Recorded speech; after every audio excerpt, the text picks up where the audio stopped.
Students, I am doctor Raju Sharma. आज हम अध्ययन करेंगे भारत में चीनी उद्योग का। भारत में गन्ने की खेती ईसा से हजारों वर्ष पहले से ही होती आ रही है। गन्ने के रस से खांड व गुड़ बनाने की कला भारत से ही विदेशों में फैली, किंतु चीनी उत्पादन एक आधुनिक उद्योग है जिसका आरंभ 20वीं शताब्दी में ही हुआ।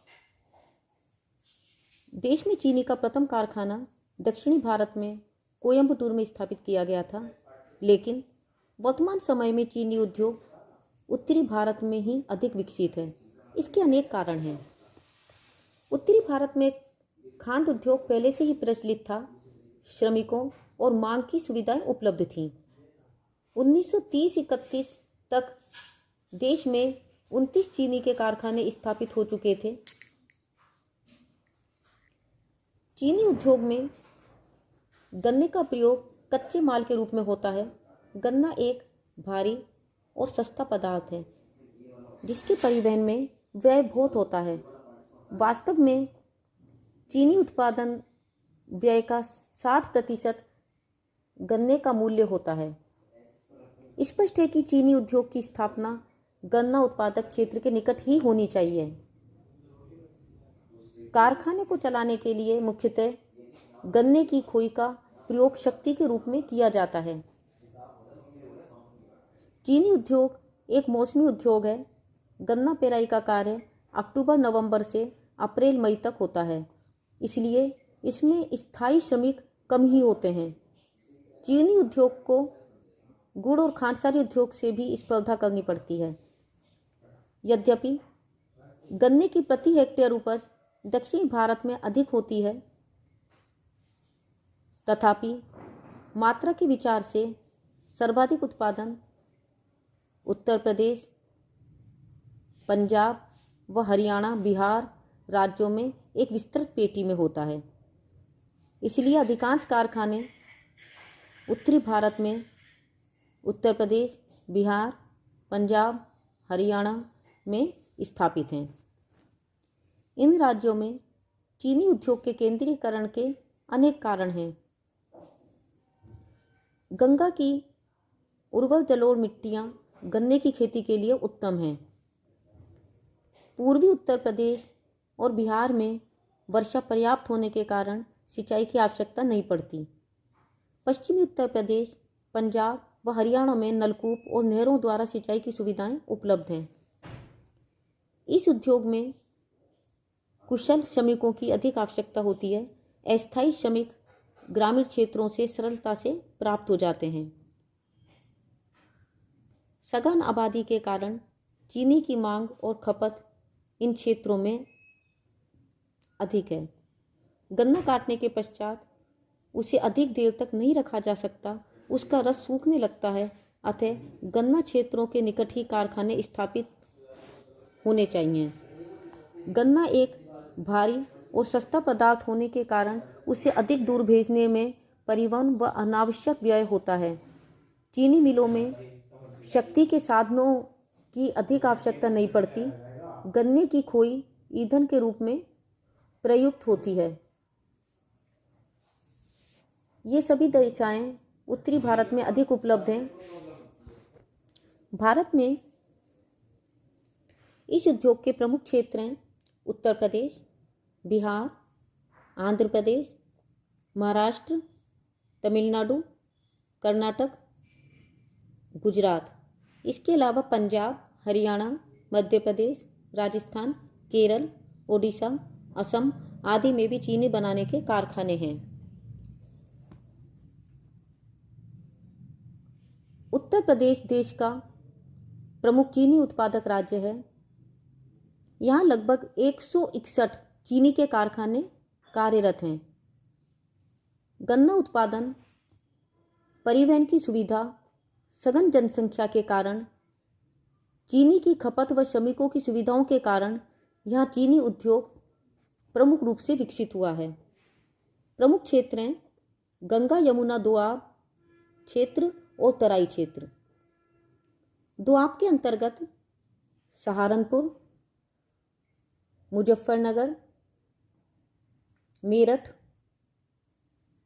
बागपत, गाजियाबाद और तराई क्षेत्र में गोरखपुर, बस्ती, देवरिया, सीतापुर, गोंडा, फैजाबाद आदि।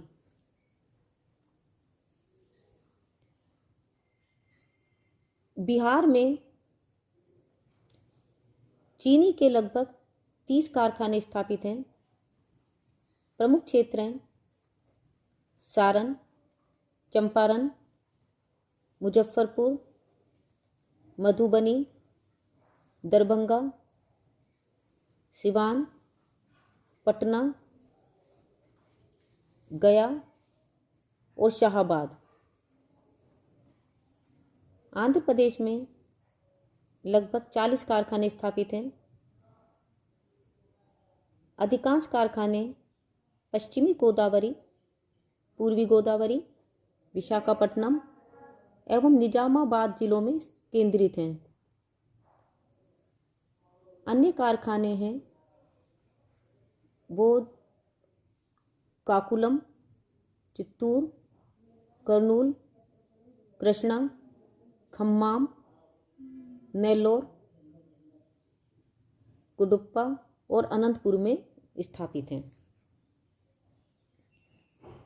महाराष्ट्र में प्रमुख चीनी उद्योग के क्षेत्र हैं कोल्हापुर, शोलापुर, सतारा, सांगली, नासिक, मालीनगर, डोला, साखरवाड़ी आदि। तमिलनाडु में प्रमुख क्षेत्र हैं कोयम्बटूर, तिरुचिरापल्ली, कुद्दुलौर, रामनाथपुरम, मदुरई, चिंगलपेट, वेल्लोर। यहाँ गन्ने की प्रति हेक्टेयर उपज देश में सर्वाधिक होती है और इसमें सुक्रोज की मात्रा भी अधिक होती है। कर्नाटक में प्रमुख क्षेत्र हैं बेलगांव,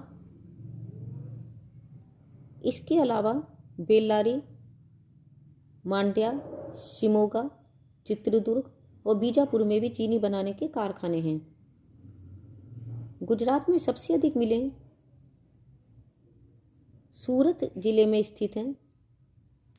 जूनागढ़, राजकोट, अमरेली, वलसाड, भावनगर में भी कारखाने स्थापित हैं।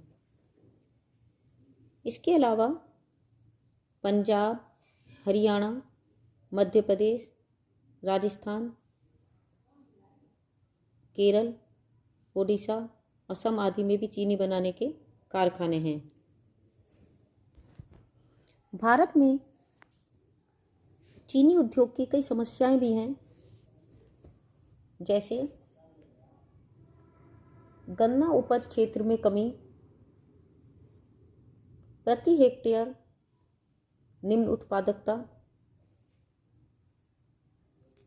गन्ना पेराई के सीमित दिन, चीनी की प्राप्ति की कमी,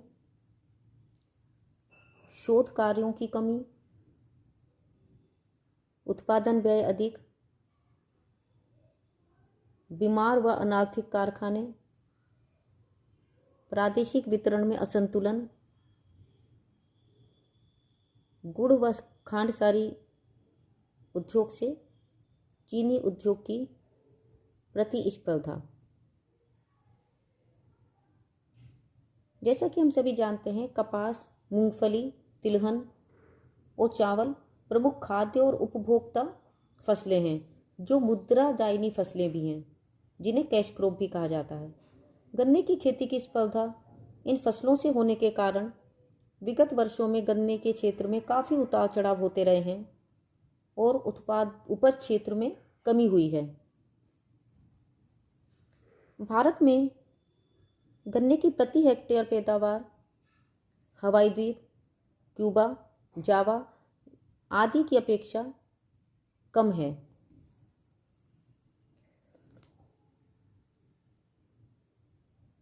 ऑस्ट्रेलिया में गन्ने के से 14% तक चीनी प्राप्त होती है, किंतु भारत में औसत रिकवरी प्राय 10% से कम ही रहती है।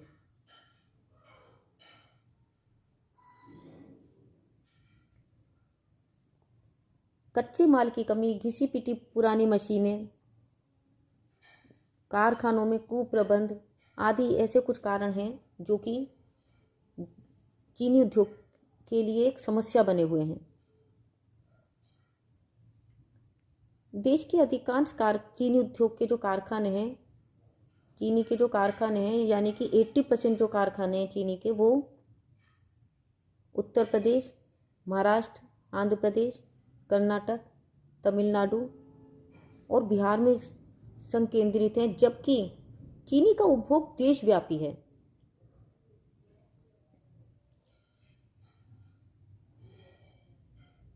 इस प्रकार से भारत में चीनी उद्योग की कुछ समस्याएं भी हैं। यदि व्यापार की दृष्टि से देखा जाए तो भारत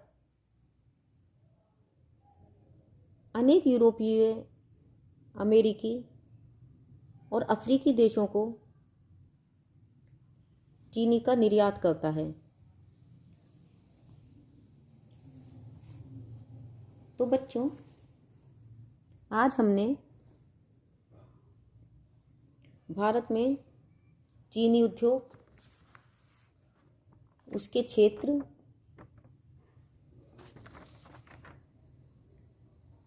चीनी उद्योग के मार्ग में आने वाली समस्याओं